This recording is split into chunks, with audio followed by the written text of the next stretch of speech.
It's Thursday, March 21. In the headlines, NHD's Home Owners Expo. JTA focuses on teachers' stress levels and health.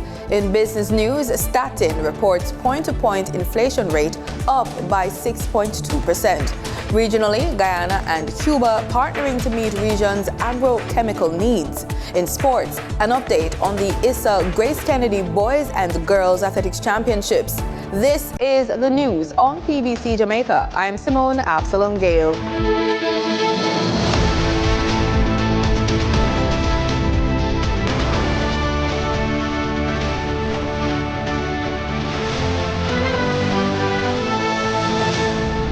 Aspiring homeowners are invited to the National Housing Trust NHD's Home It Expo on Friday.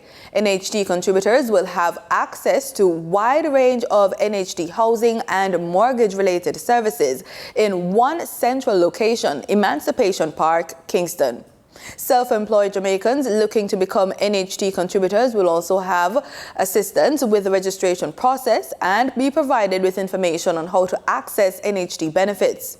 NHD's Assistant General Manager of Advertising, Marketing and Sales, Sabrina McDonald-Radcliffe, says the aim is to empower Jamaicans with the necessary information about the NHD's products and benefits to successfully navigate property ownership, whether they want to build, buy, or improve their homes.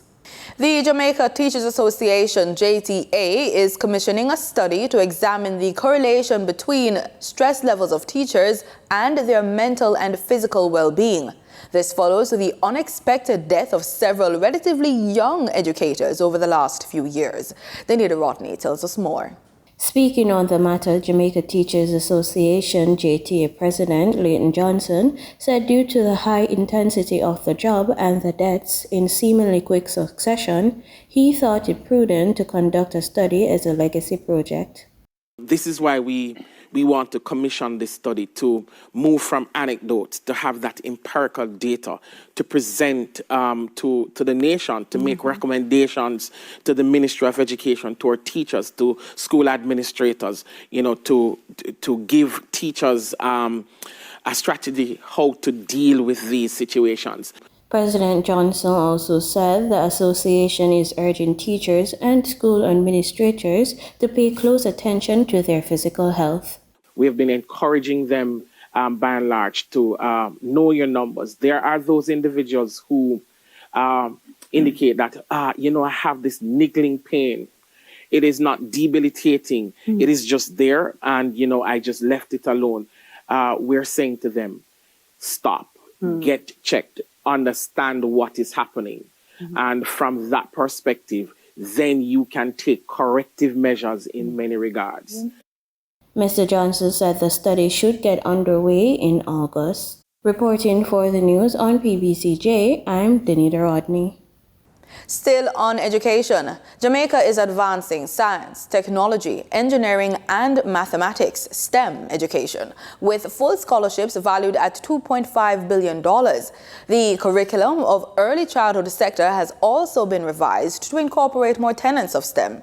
Let's hear more about it. The Jamaica Information Service took an in-depth look at this strategy.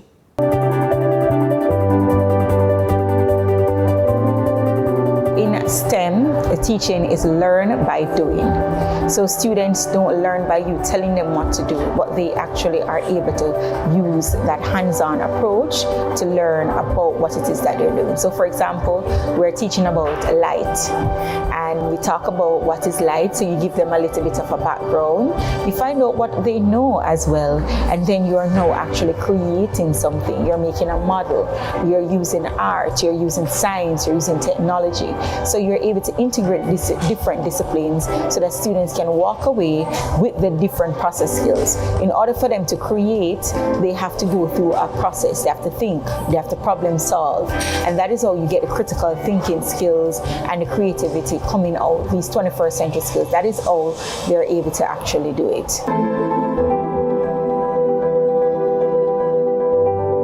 The Violence Prevention Alliance, VPA, has launched its Peace, Resiliency and Wellness training course. Trainees are being equipped to cater to their own well-being and, in turn, address the needs of vulnerable youngsters.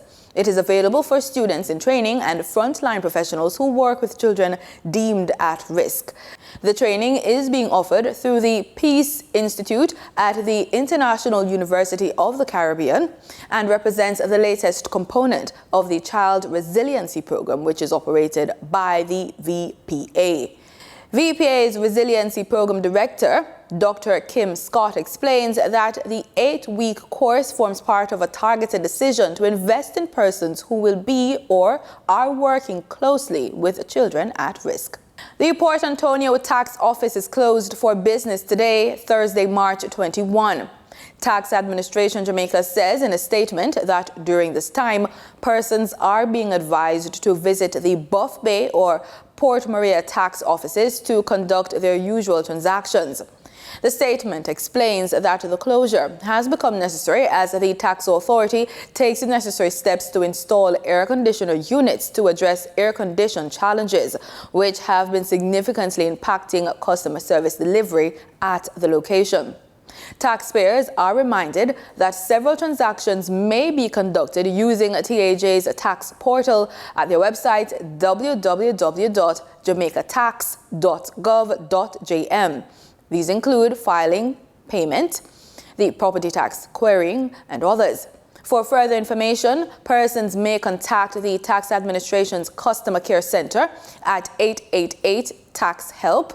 That's 888-829-4357, toll-free, or visit their website at www.jamaicatax.gov.jm or monitor the media for further updates. Time now for the Business Report with Denise Williams.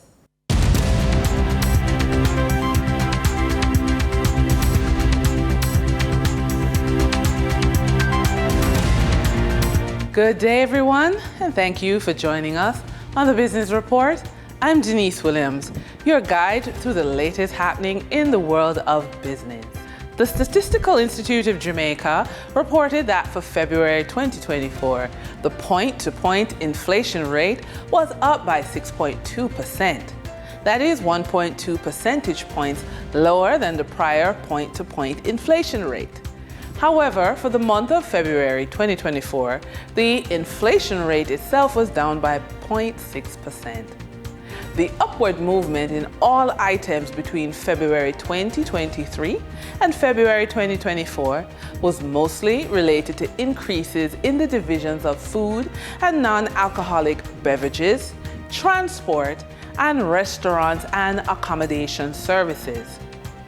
The main contributor to the growth in the index for food and non-alcoholic beverages divisions was the food group, which was influenced by vegetables, tubers, plantains, cooking bananas, pulses, owing to higher prices for agricultural produce such as yam, Irish potato, tomato, cabbage, and carrot.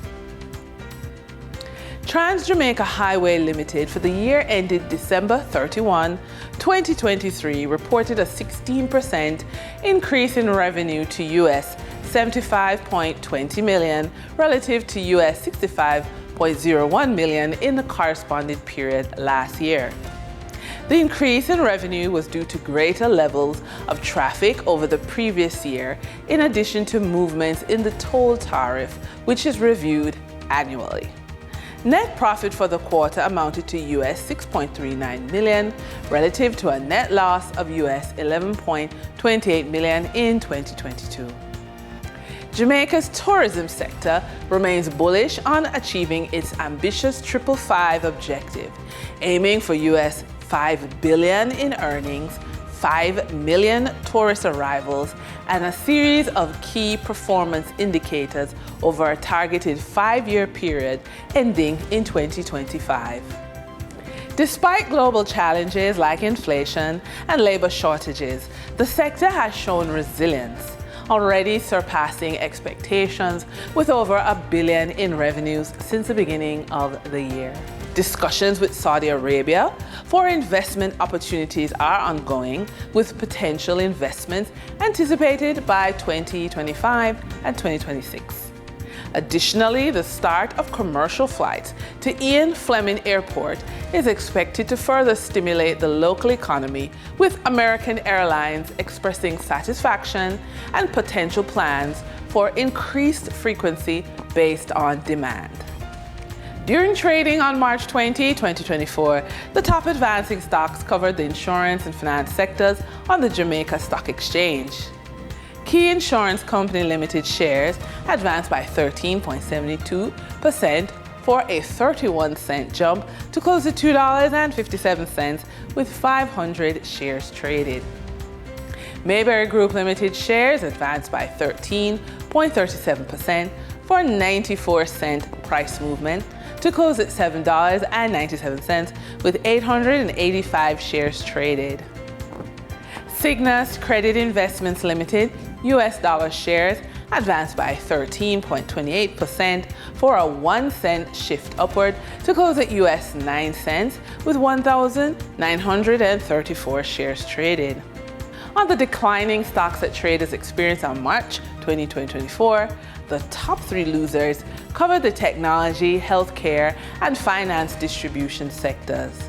Productive Business Solutions Limited 9.75% cumulative redeemable shares declined by 12.45% for a 14.94 drop in price to close at $105.05 with 14 shares traded.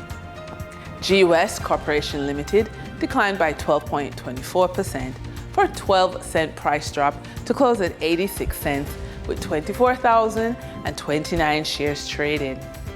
ISP Finance Services Limited declined by 10.62% for a $3.34 downward price movement to close at $28.10 with 55 shares traded. Over on the Twin Island Republic of Trinidad and Tobago Stock Exchange, trading on March 20, 2024, registered a volume of 936,207 shares crossing the floor of the exchange, valued at Trinidad and Tobago $2,258,923.61. JMMB Group Limited was the volume leader, with 761,747 shares changing hands for a value of TT $1,153,942.27, followed by NCB Financial Group Limited with a volume of 91,965 shares being traded for TT $294,288. Moving from the money moves of investors, executives, and companies, we turn to the Forex market. On March 20, 2024, Bank of Jamaica reported that US $21.9 million was bought from Forex traders, while US $15.5 million was sold to Forex traders. Buying directly from the Bank of Jamaica, foreign currency traders sold the US dollar for $154.99 and bought the US dollar for $153.34. The difference between the buy and sell rate was $1.65, which represents a profit for Forex traders for every US dollar traded. Canadian Forex traders earned a trading profit of $6.66 from transactions at the Bank of Jamaica. The Canadian dollar was sold at $116.50 and bought for $109.84. For traders looking at the British pound, they pocketed a profit of $6.75, selling it for $199.25 and buying it for $192.50. For our credit report tip of the day, knowledge is power, especially in the realm of personal finance. Take advantage of the plethora of resources available to enhance your financial literacy. From online courses and books to podcasts and seminars, immerse yourself in the world of financial education. Understand that factors influence your credit score, learn about effective money management strategies, and stay informed about your rights and responsibilities as a consumer. And with that, we wrap up today's business report. I'm Denise Williams. Appreciate your company. Stay well informed, stay ahead of the curve. Until our next update, take care. In regional news, Guyana is hoping to leverage the strengths of Cuba's biopharmaceutical industry as the Caribbean hopes to import fewer pesticides, insecticides, and other agrochemicals used in food production. Guyana's President Dr. Irfan Ali said this as he addressed the opening of the Food and Agricultural Organization's regional conference in Guyana this week. We are now turning our attention and addressing the issue of malnutrition, and we have a clear plan and strategy in ending malnutrition by 2030. We understand also that as our production increases, we have to look at markets, we have to look at technology. For this reason, we have engaged the Kingdom of Saudi Arabia, the US, the Dominican Republic, China, Canada, and of course, Brazil through Embrapa. These are all important partners that we are working with.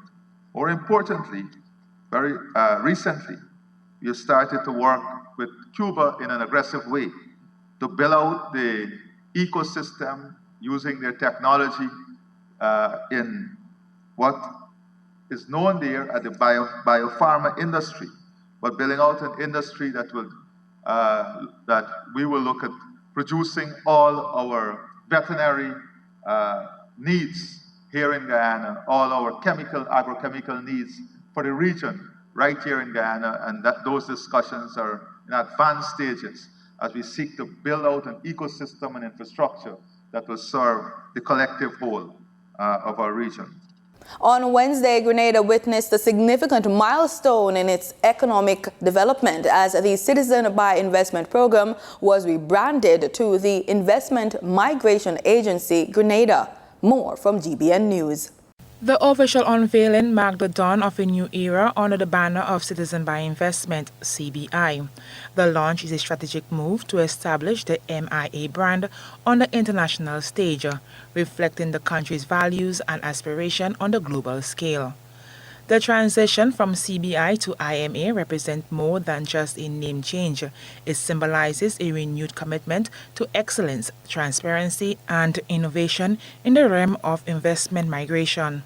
Thomas Anthony is the CEO of the CBI program. He gave an overview of the rebrand. We listened to our stakeholders, policy advisors, and development partners. And it became pellucid that we must prepare the foundation now for a more rounded investment migration program, with the potential of adding new features in the future. Hence, the Investment Migration Agency, Grenada, or IMA Grenada. Anthony noted that the rebranding signifies a strategic shift towards positioning Grenada as a premier destination for investment and migration opportunities.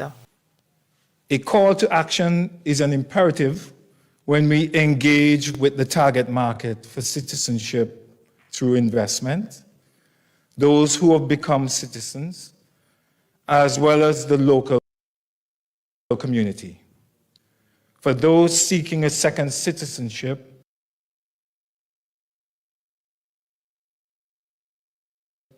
the ask is simple. Choose the Grenada Investment Migration Program, the best in class. For new citizens, it is learning about your new nationality, visiting the island, and contributing beyond the initial investment. And for the local community, it is about embracing the opportunity that the foreign direct investment allows for further economic development, collectively and individually. Prime Minister and Minister for Home Affairs, Dickon Mitchell, expressed his support and enthusiasm for the rebranded program. We recognize that man has always moved. In fact, many of us are here because our ancestors moved to this part of the world, whether voluntarily, forcibly, or otherwise. And so migration is a natural part of humankind's existence. And as small islands, it really is incumbent upon us to benefit as much as we can from the migration of persons. Antigua and Barbuda's ambassador to the United States and Organization of American States, Sir Ronald Saunders, wants financing institutions to do more to assist countries such as Antigua and Barbuda tackle their water challenges. He insists this is crucial as the impact of climate change imperils countries' water resources. Myrtle Bruno Hodge reports. Antigua and Barbuda's ambassador to the Organization of American States, OAS, Sir Ronald Saunders, is making a case for small island states which are impacted by drought and climate change. Some, such as Antigua and Barbuda, are heavily reliant on reverse osmosis plants to produce potable water.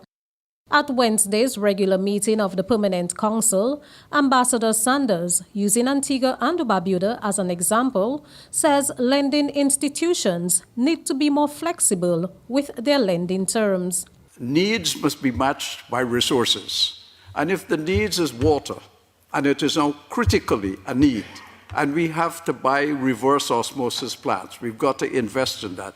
Surely, the financial institutions should start gearing their lending programs to take account of the need for the machinery that we have to buy and to make the terms of loans and more affordable. The ambassador says this will allow countries to invest in the infrastructure needed, like reverse osmosis plants, to prevent the population from dying of thirst. He also addressed how the island's food security is impacted due to the lack of adequate water supply. We incidentally can't grow agricultural products in our country, so we have increasing food insecurity because production in agriculture needs water. And our water is now so expensive, and we have just introduced a new tax on our own people to pay for the machinery that we are bringing in.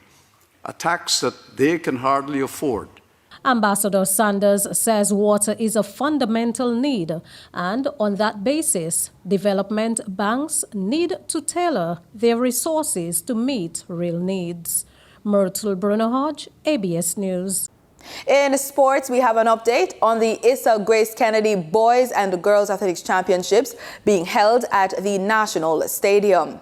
In the boys' 100 meters, Mario Ross of Woolmer's Boys delivered on the big stage as he won the Class 3 boys 100 meters final in a new personal best, 10.88 seconds, finishing ahead of Calabar's Ched Brown, 10.90, and St. George's College's Nathan Bryan, 11.02 seconds.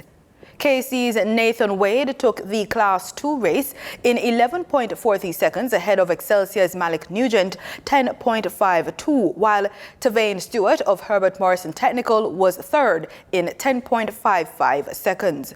Heidel's Tizera Johnson raced to an impressive win in the Class 4 100 meters final, clocking a personal best 11.87 seconds. Woolmer's girls' Michaela Gardner was second in 12.27, relegating Rihanna Scott to third in 12.31 seconds. In Class 3, Woolmer's Natrice East remained unbeaten in the event, winning a personal best 11.42 seconds. St. Jago's Adora Campbell was second in a personal best 11.52 seconds, while Edwin Allen's Karel Etienne was third in 11.73. On the girls' side, Edwin Allen's Thiana Lee Terrelong won the girls' Class 2 100 meters in 11.22 seconds. Lacovia's Sabrina Dockery was second in 11.36, while St. Jago's Brianna Campbell was third in 11.48 seconds. Heidel's captain Alia Baker won the Class 1 100 meters in a personal best 11.34 seconds. Edwin Allen's Junie Armstrong was second at 11.52 and Woolmer's Michaela Gardner third in 11.59 seconds. Vice President of the Trinidad and Tobago Triathlon Federation, Douglas D'Abadi, Alea Drake's World Triathlon and Ironman coach, and Janae Marie Price, triathlete, paid a visit to TTT Live's Now morning show to discuss the TTTF National Triathlon. We are getting ready for a national triathlon hosted by Above Average Fitness. It's happening this coming Saturday, March 23rd at 6:30 a.m. in Tobago in the Boko Integrated Facility. This morning, I want to welcome Vice President of Trinidad and Tobago Triathlon Federation, Mr. Douglas Darby, World Triathlon and Ironman coach, Aaliyah Drakes, and triathlete who's been here before, Jenny Marie Price. Good morning to you all and welcome to the show. Good morning. Thanks for having us. Not a problem at all. Let me start with you, Mr. Darby. In terms of triathlons, first of all, what does it take to run a triathlon federation in the first place? Like, what is entailed in this aspect of things? Well, triathlon is a sport that requires a lot of management, a lot of infrastructure, being 3 different sports in one. So to put on an event requires a lot of work. Especially most of the events will take place on the roads. So therefore, we will need to get police support to have the roads blocked and cordoned off and all the rest of it. We need to have it. So it's usually done in the ocean. All right. Lifeguards will be needed to do that and all that. So it's a very costly venture to put on an event in triathlon. Right, and each event needs a particular level of support is what you're saying, right? Correct. So we have that support you're talking about in terms of blocking roads, in terms of lifeguards on duty. Yeah. I imagine there's also some support that's required in terms of bikes and things of that nature as well. Well, yeah, I mean, so there's from the federation's point of view, or from whoever above average in this case who are helping us with putting on this event on Saturday, there's that infrastructure. But from an athlete's perspective, it's also an enormously expensive sport. You've got 3 sports to contend with, 3 sports to think about. Yeah. A bike, I myself being a cyclist, is a very expensive thing to own and maintain. Then, of course, you have the swimming aspect of it. Most of our swimming is done in pools for training. Yes, we can do it in the sea, but earlier, as a coach, will tell you that you get better coaching in a pool where the coaches can actually look at the athletes train. So pool time is costly, you know, and then, of course, running, you have your shoes and whatnot. So it is a very expensive. Well, let me. So that's the support aspect of things and the administrative aspect of things that's needed to be put on a triathlon. Correct. When it comes to training for a triathlon, let me jump to you earlier, because I mean, generally speaking, what's the time frame from somebody who just casually or recreationally, maybe a sports person, they might be interested in running, riding, swimming, and if you want to turn that person into an athlete that is competitive and, let me say, top-tier athlete, how long does that process take? It depends on where the athletes start. A lot of athletes come into it with a background in at least one of these sports. Right. So they might come in with a swimming background, so then you mightn't have as much time to spend on the swim. It's just more about conditioning. If an athlete is starting from scratch, then we just have to work with them. And as a coach, we can't exactly put a firm time frame and say, well, I'm going to get you ready for this race in 3 months. We have to start with where you are. And if they're not ready in 3 months, we're going to pick a race that's further down and say, okay, we're going to get you ready for here, because we don't want to risk injury. So, but for an athlete who's performing, let's say in Janae's case, she's been training, she's been doing the work, she recently would have competed in competitions, etc. How many triathlons can one athlete do in a year if they're fit enough? Generally speaking, you want to give about a 3-month time frame for a big event, but you also don't want to have too many main events a year. You want 1 to 2 big races that you want to aim for the year, and then you might have other races built in that could serve as training races or races to see where you're at. But in terms of looking at an athlete's race calendar, we're aiming for 1 to 2 main events for the year. And that's it for the news on PBCJ. You can follow us on our social media platforms at PBCJamaica. Thank you so much for watching.